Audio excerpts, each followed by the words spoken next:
One day the Buddha learned that Anathapindika is very sick. And the Buddha came to visit him.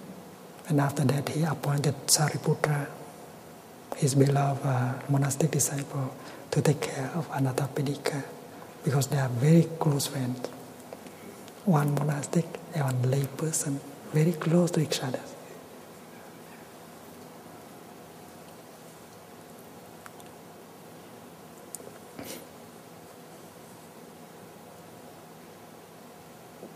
One day, Sariputra learned that Anathapindika was dying. So he invited his younger brother in the Dharma, the Venerable Ananda, to come with him to visit Anathapindika and to help him die peacefully and happily.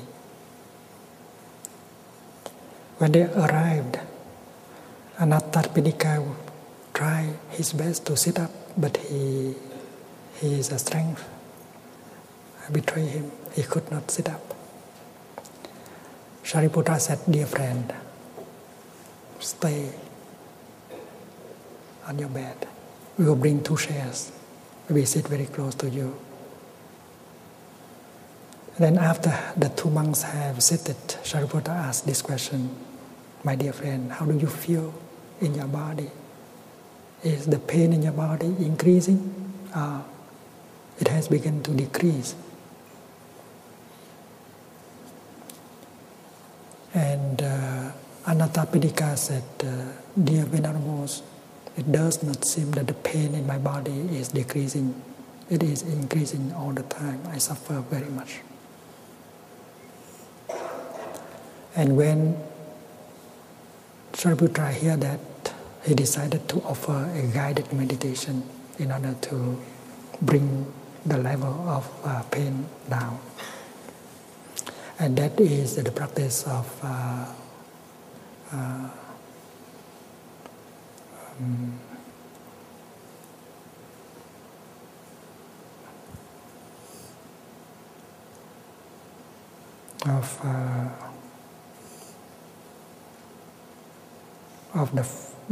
the 4 recollections.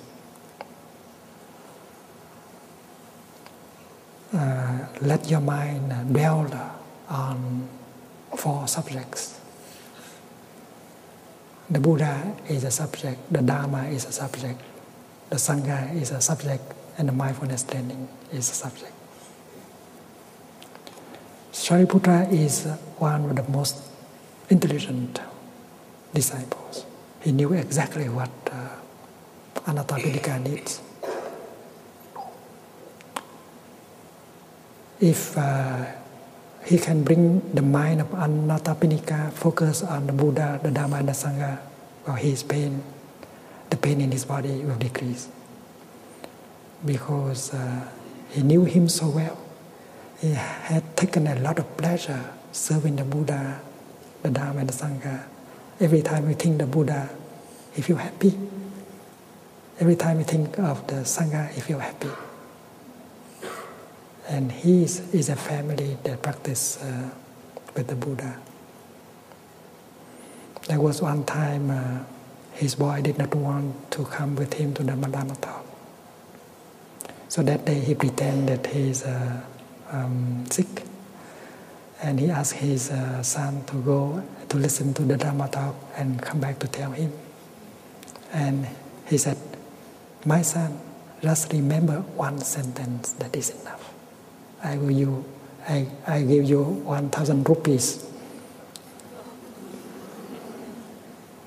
Because the boy want to spend money buying something. And the boy thought that it's a good deal. And he went.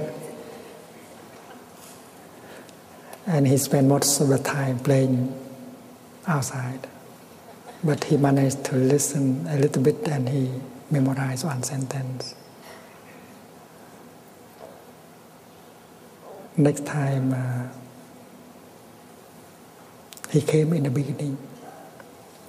and he was attracted by the Dharma talk, and he got transformation while listening to the Dharma talk. And when he came home, he was ashamed to receive the money. He said, "Daddy, I didn't go to the Dharma talk for money. Give your money." So from that time on, the young man continued to come to the Dharma talks. And that is what we call skillful means.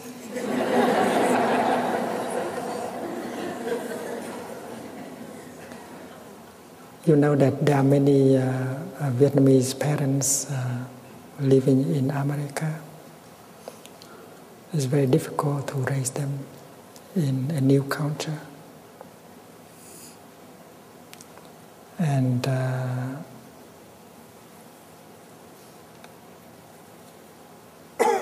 they believe that if they succeed in sending them to Plum Village, well, we will fix the children for them. They believe like that. They believe Plum Village is kind of machine. They put the child on this side, and then going through the machine, the child will come out very beautiful. So this summer, well, many children like that are sent to us. And they said, "Children, you go to France and you can enjoy many things. The Eiffel Tower, Paris, many wonderful things." But when the children arrive, they go to Plum Village. There's no television, no electronic game, no McDonald's, hamburgers and things like that. They suffer.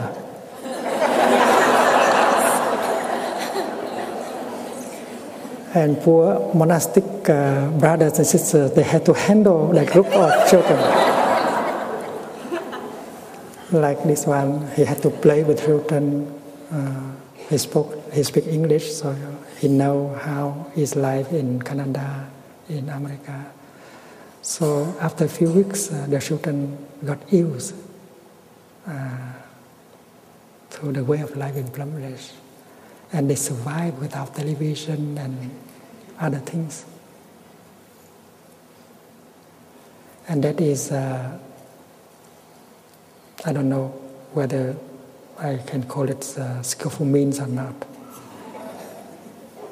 But we want more than that. We want the parents to come and to practice with their children. They cannot leave their children to us like that. Because if parents don't practice, and then the relief, the improvement of children will not last very long. Things interact. If parents don't change, the children cannot retain their practice and their joy. I would not call it skillful means.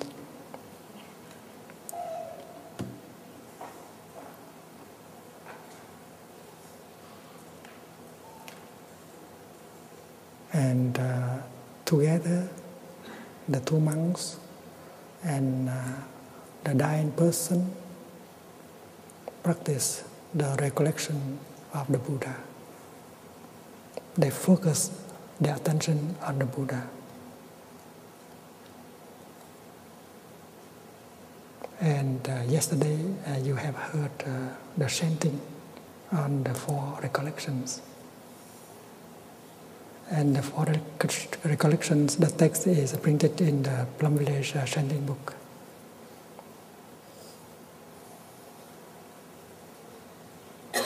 And after focusing their mind on the Buddha, they focus their mind on the Dharma, on the Sangha, on the mindfulness trainings.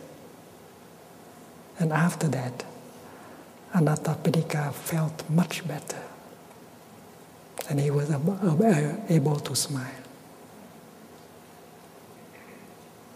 For the person who is dying, if you are there, and if you can touch the seed of happiness in him or in her, if we know the person, if we know that what kind of joy